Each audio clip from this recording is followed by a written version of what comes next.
Now, how in the world Muhammad were able to get to the 1, 2, 3, 4, 5, 6, 7, 3, 7, 3, 7, 3, 18 times back to earth in 2 hours? Maybe if he was by himself, I can imagine he can do. But Angel Gabriel was with him. The whole hadith is a lie. And that's how hadith is built in Islam. So many hadiths, I wish I have time to share with you more of the hadiths to show you that it is lie after lie. It's made up stuff, made up talk. Somebody sit, have nothing to do except blah, blah, blah, and people believe him and write it down. Here's another hadith, another hadith. But Muslim people pray 5 times a day. How many times do you pray?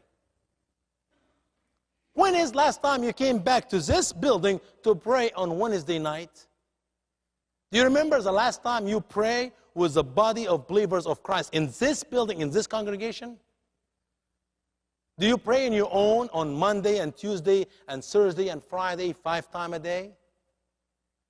How about a commitment tonight to really take prayer seriously? Zakat. Muslim people give 20% in Muhammad days from the spoil. Do you know what is spoil? That's when the Muslim attacks the innocent people and through invasion, and they kill the men, and they take the women and children and camels and all the good stuff and the land. So Muhammad used to get 20%. But today, since we don't have any invasion, they only send 2.5% of their net money they make. So American Muslim here who work hard and making money, they send the money to support jihadists all over the world.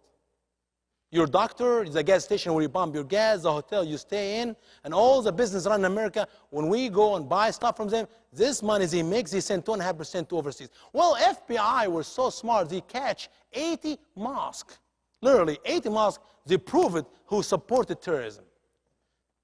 How about the rest of the mosques? That's where our foolishness fall in. Every mosque in America, there's so much to talk about. Do you know that mosques in America are paid cash when they build them by Wahhabi money? They don't borrow money like we Christians do to go to build a church. It's already paid off. You go check it out. Show me a mosque borrow money from a bank. They don't do that. It's already paid cash off. So they don't have any expense. And now all the money they give, they go overseas to help terrorism. Every mosque in America support terrorism today. The FBI thought they stopped it 5 years ago because they stopped their account, moving money in account. That's a baloney. I've been sending money to my dad in Egypt for the last 15 years. I don't send much, but I send as much as I can. And I never send him a check. I never use a bank to send money. Do you think a Muslim who are willing to die for Allah, putting bomb around his chest, will be afraid to carry a bag with money in it? What is the money Hezbollah in Lebanon were given to the people, the Muslim of Lebanon, last year after the 1 month war between Israel and Lebanon? It was USA dollar, and it was not counterfeit, it was real money. How in the world this money went there? They hold this money for 4 years? No. Muslim today in America send USA dollar overseas. But the question is to us here tonight is, what do you do with this dish here? Do we give? Do we worship through giving? Or we just go to Christian Tibber? You know, you go to a restaurant and eat, and the lady, she came 2-3 times to your table, put your coffee in the cup, and serve you very well, and you get $10 and you put in the dish. Or not on the dish, on the table, $10 tip. That's what we do in a church. Baptists are tipping God. We're not offering what we've been asked to. Tithe is 10%. Plus, you give offering. We're tipping God. I mean, my dad came here to America in my first Baptist church in Paris, Florida, and I was so embarrassed to let my dad sit in the front. I put him all the way in the back. Because you know what? There was like 4 or 5 seats empty space. He wanted to sit down. I said, oh no. The dish is going to go 1, 2, 3, 4 times, and it comes before my dad, it will be empty. I'd rather to put my dad all the way in the back, so at least he sees some money in the dish and some envelopes. When the dish go by you, do you really worship God through your tithes? Tithes is if you make $1,000 last week, did you put $100 today in the dish? That's God's money. Through all the Bible, you could not test God. It's a no, no, no. But when it came to money, he said, test me. You know what? Why can't you take the Bible one time seriously right? He said, Lord, I'm going to test you for the next year. I'm going to tie with cheerful heart. I don't want you to write the check like you're writing your death certificate. Don't do it. If you're going to do that, don't even give. But be faithful to God and worship through tithe and offering for a whole entire year. And if He did not bless you, don't give again at all. No tip or nothing. Keep all the money for yourself. Do we as a church worship God through our offering? You know how many opportunities of ministry we can do and we're not doing because we don't have money? Muslims know how to give. And we Christians, sadly, tip God. We don't give as has been commanded in His Word. Ramadan. That's when you fast a whole day of the whole month of Ramadan. All day long, the whole month of Ramadan. And then you eat all night long. Do you know that Muslims in Egypt, in the month of Ramadan, they consume food more than the whole 3 months in any time of the year? I mean, they eat exactly 3 times than any month in the year. And they say Ramadan Kareem. Ramadan is generous, so we have to eat a lot. After the month of Ramadan is over, they start doing diet to lose weight. Now, something strange about the timing of fast. The Quran says you fast as long as there's daytime. I still see through the windows, there's daytime outside. When it gets dark, then you start eating. Now, what happened if the month of Ramadan happened to come in, say, in Christmas time, December 16, 18, before Christmas, and you just happen to be living in Alaska or Greenland? How many hours you'll be fasting during this first week or so? It's dark all day, all night. It's the whole thing is night. So you just go and eat. What happened if Ramadan happened to come in the month of June and you live in Alaska or Greenland? You're talking a whole week. You're going to eat nothing. And when it gets dark, it's going to be only 15 minutes. You need to eat as fast as you can. You see, it's a problem. The timing set for the Muslim to pray and to fast and all this does not work. But Muslim people fast the month of Ramadan. When is the last time did you really fast? Do you remember? Was it because somebody was about to die sick? When you take it serious and you go before the Lord and you fast. Do we have enough reasons or things to fast for in America, in our churches, in our country, in our state, in our city? I mean, if you think about reasons for you to fast, man, you should not be eating at all. There's so many reasons for us to fast. But we are not fasting. We do not have brokenness before God Almighty to heal our country, to heal our land, just for your own personal walk with Christ. Will you make a commitment tonight to fast and pray and give and testify for your faith? Hajj. Hajj is a little bit different now. See, in Ramadan, when you fast the month of Ramadan, you receive forgiveness for your sin up to the month of Ramadan. Now, when you do the Hajj, now you receive forgiveness of all your sin, past and present and future. All your sin will be forgiven. If somebody died in your family, you can go and visit for them later. And they will receive forgiveness for their sin too. And now you think, wow, now all my sin is forgiven. That means I can get to heaven. No! Heaven have nothing to do with sin.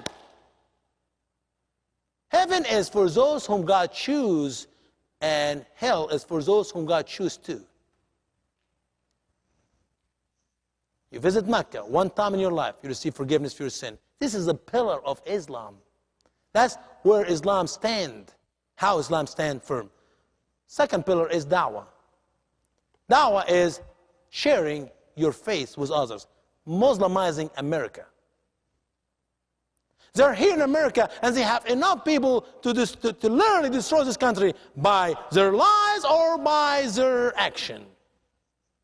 They're not dressed like Imam, like you think in Egypt with big beard and big hat. They're dressed like me. They changed so much to become American, to reach out to American, to Islam. They have the name Brother John and Brother Smith and Brother Mark, and they dress in a suit and a tie, and they say, ladies and gentlemen, and they can even have ladies inside the mosque. They're singing to Muhammad with a guitar.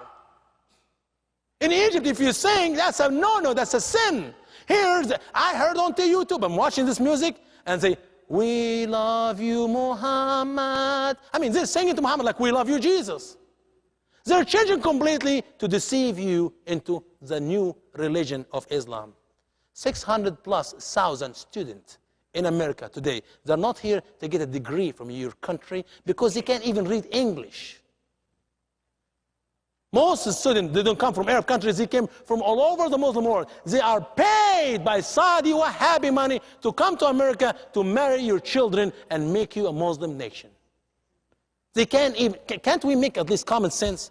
A student who have a bachelor degree from Egypt, or from Saudi Arabia, or from Pakistan, or from Afghanistan, or from India, coming to study to get a master's degree in America. Don't you think they should pass the level of prep school to speak English? Don't you think they should at least speak English? No. They're just here to have 4 or 5 years visa. Hopefully during this 4 or 5 years they're going to fall in love with one of your daughters and they marry to them, and here we go. Another people became citizen in this country.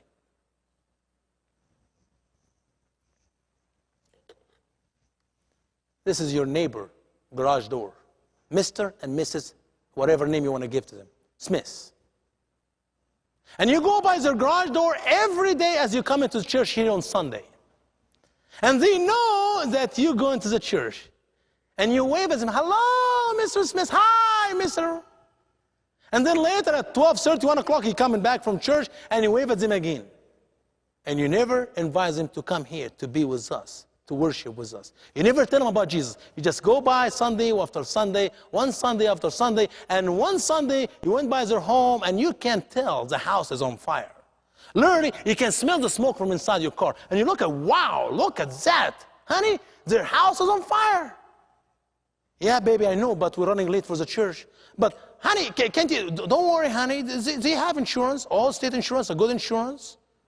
But what if the fire goes inside the house? It's only in the garage right now. Don't worry, honey. Alarm off will go off anytime. They will dial 911. Insurance money, they can even remodel the whole house. Well, we're running late.